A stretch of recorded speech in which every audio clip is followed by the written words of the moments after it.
দর্শক মণ্ডলী সকলকে স্বাগতম কালের কণ্ঠে এবং আপনারা দেখছেন 22 গজ। 22 গজে আমরা মূলত ম্যাচের ভিতর থেকে ম্যাচের বাহির নিয়ে আলোচনা করি।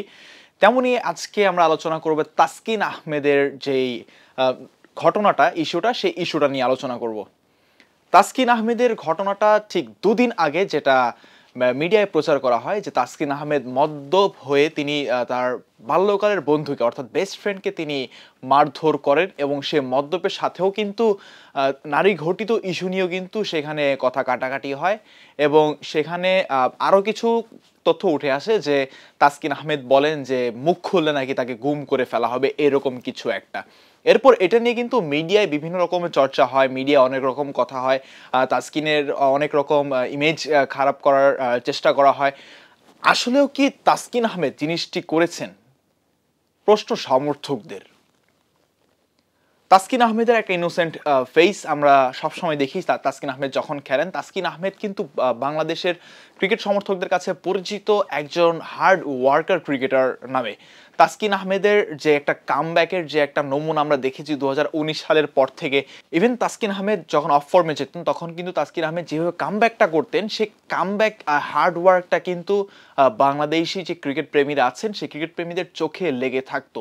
এখন সেই ক্রিকেট প্রেমীরাই বিশ্বাস করতে পারছে না তাসকিন আহমেদ এরকম কিছু একটা করতে পারেন। কারণ তাসকিন আহমেদ ছোটবেলা থেকে যখন তিনি ক্রিকেট খেলেন তিনি তখন থেকেই কিন্তু আসলে একেবারে ইনোসেন্ট একটা ভাব নিয়ে চলাফেরা করেন এবং তাসকিন আহমেদ আসলে এরকম একটা মেন্টালিটির মানুষ যে কখনো এরকম কোনো একটা কিছুর সাথে তিনি জড়াতে পারেন না।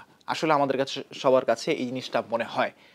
এখন আমরা কি ভাববো? তাসকিন আহমেদের এখানে দুইটা ফেস দাঁড়ালো, একটা হচ্ছে ইনোসেন্ট, একটা হচ্ছে ড্রাঙ্কড। কোনটা আসল ফেস তাসকিন আহমেদের?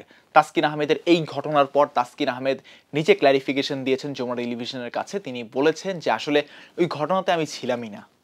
তাসকিনের যদি বক্তব্যটা যদি আমি নিজের মতো করে আমি শেয়ার করি তাহলে তাসকিন বলেছেন যে ওই ঘটনায় আমি ছিলামই না। দুই পক্ষের মাঝে যে বাকবিতণ্ডা হয়েছিল এবং অপর পক্ষের হয়ে আমি যখন পুলিশের কাছে ফোন দিয়েছিলাম তারাই আমাকে ফাঁসিয়ে দিয়েছে এই ঘটনাতে। তাসকিন আহমেদের এই যে একটা সহজ সরল স্বীকারোক্তিটা, এটা কিন্তু তিনি ফেসবুকে পোস্টের মাধ্যমে দেননি, এটা কিন্তু তিনি মিডিয়ার মাধ্যমে দিয়েছেন। যমুনা টেলিভিশনের একটা পোস্টে এই জিনিসটা উঠে এসেছে। এখন প্রশ্ন হচ্ছে দোষটা কার, তাসকিন আহমেদের নাকি তার বন্ধু সৌরভের? যদি সৌরভের হয় তাহলে লাভটা কি তাসকিন আহমেদের নামে এরকম বিভ্রান্তি ছড়িয়ে? যদি তাসকিন আহমেদ আসলে দোষী হয় তাহলে কেনই বা তিনি কাজটা করলেন? তার দ্বারা তো এটা আশা ছিল না বাংলাদেশি ক্রিকেট প্রেমীদের। সৌরভ যখন এই জিনিসটা নিয়ে মামলা করেন থানায়, এরপর তিনি আবার ওই দিন রাতের বেলায় তিনি মামলাটা তুলে ফেলেন এবং সেইখানে তিনি উল্লেখ করেন 48 ঘন্টার জন্য মামলাটা স্থগিত রাখা। অর্থাৎ 48 ঘন্টা কিন্তু ইতোমধ্যে পার হয়ে যাচ্ছে।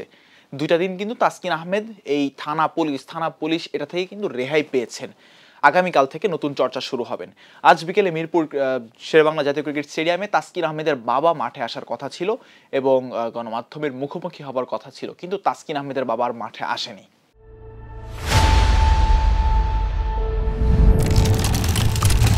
ঘটনার সত্যতা কিছুটা প্রমাণ পাওয়া যায়।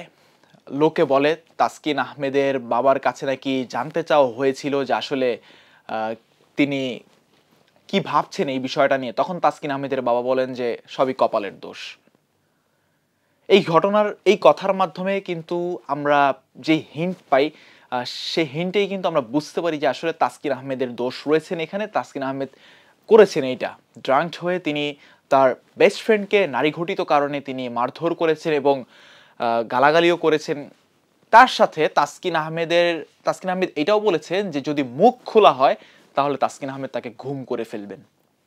যদি তাসকিন আহমেদ এই জিনিসটা না করেন, আমি ধরে নিলাম তাসকিন আহমেদ করেননি, তাহলে তার বন্ধু সৌরভ যে অভিযোগটা আনলেন তিনি কেন আনলেন? ফেম পাওয়ার জন্য? তাসকিনকে হাইপে তোলার জন্য?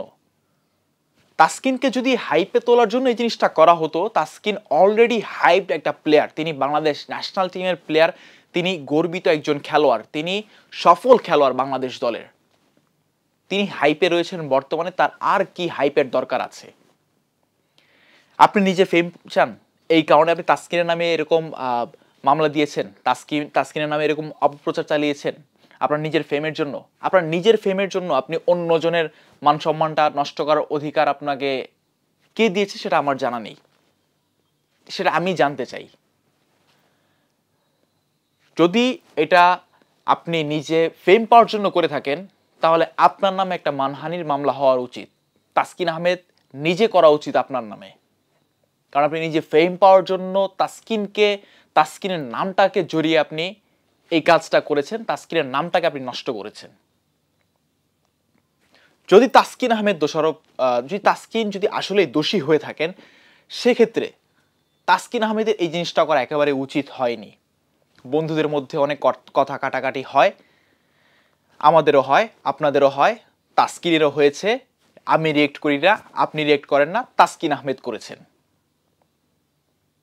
তাসকিনেরও আমার মতো আপনার মতো থাকা উচিত ছিল, তাসকিনের সংযত থাকা উচিত ছিল। সেখানে তাসকিন সংযত না থেকে তার বন্ধুকে গাড়িতে উঠিয়ে তিনি মারলেন। পরবর্তী সময়ে তাসকিন বললেন, মুখ খুললে কিন্তু তোকে গুম করে ফেলা হবে। এরকম একটা বিবৃতি কিন্তু নিউজ 24-এ সাক্ষাৎকারে দিয়েছেন তার সেই বন্ধু সৌরভ। এখন দেখা যাক, 48 ঘন্টা পার হয়ে যাচ্ছে, মিডিয়ায় কি খবর আসে আগামীকালকে সেটা এখন দেখার বিষয়। তাসকিনের বাবা কিছু বলেন কিনা, তাসকিন আহমেদ নিজেও কিছু বলেন কিনা, এবং এই মামলাটা আসলে কতটুকু গড়ায় এটাই কালকে দেখা যাবে। এখন পর্যন্ত 48 ঘন্টার জন্য সেই মামলাটা স্থগিত রাখা হয়েছে। তবে প্রশ্ন একটা রয়ে যায়, যদি তাসকিন আসলে এই জিনিসটা করে থাকে তাহলে কেন 48 ঘন্টার জন্য এই জিনিসটা এই মামলাটা বন্ধ রাখা হবে? কেন বন্ধ রাখা হবে শুধুমাত্র 48 ঘন্টার জন্য? 48 ঘন্টাই কেন? হারল্যান্ডের একটা প্রোগ্রাম আছে, তাসকিন আহমেদের যাওয়ার কথা ছিল, তিনি গিয়েছেন। সেই জিনিসটাকে হাইপে তোলার জন্যই কি এই কারসাজিগুলো করলেন তার বন্ধু? নাকি তাসকিন আহমেদ আসলেই দোষী একজন পার্সন? তাসকিন আহমেদ নিজে থেকে যখন ক্ল্যারিফিকেশন দিয়েছেন যে আমি সেইখানে নেই, আমি সেখানে ছিলাম না, আমার নামটাকে জড়ানো হয়েছে, আমার নামে অপবাদ দেয়া হয়েছে, সেখানে আর প্রমাণ করার কিছু থাকে না। কারণ আমরা কখনোই তাসকিন আহমেদের নামে এই রকম কোনো অ্যালিগেশনস আমরা পাইনি। আপনি কিসের ভিত্তিতে বলবেন তাসকিন অপরাধী? তাসকিনের নামে এর আগে কখনোই এরকম নারী কেলেঙ্কারি, মদ্যপান অবস্থায় বন্ধুদেরকে মারধর বা বন্ধুদেরকে গালি দেওয়া, কোনো সমর্থককে গালি দেওয়া, কোনো সমর্থককে মারধরের কোনো অভিযোগ কিন্তু তাসকিনের নামে বিগত 10 বছরে কখনো আসেনি। এইবারই এটা প্রথম।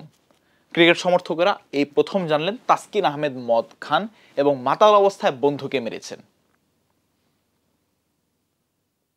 যদি দোষটা তাসকিনের হয়ে থাকে তাহলে শাস্তি হওয়া উচিত। যদি দোষটা তাসকিনের না হয়ে থাকে, তাসকিনের সেই বন্ধু সৌরভ, তার বিরুদ্ধে মানহানির মামলা হওয়া উচিত, যেটা তাসকিনের নিজের করা উচিত।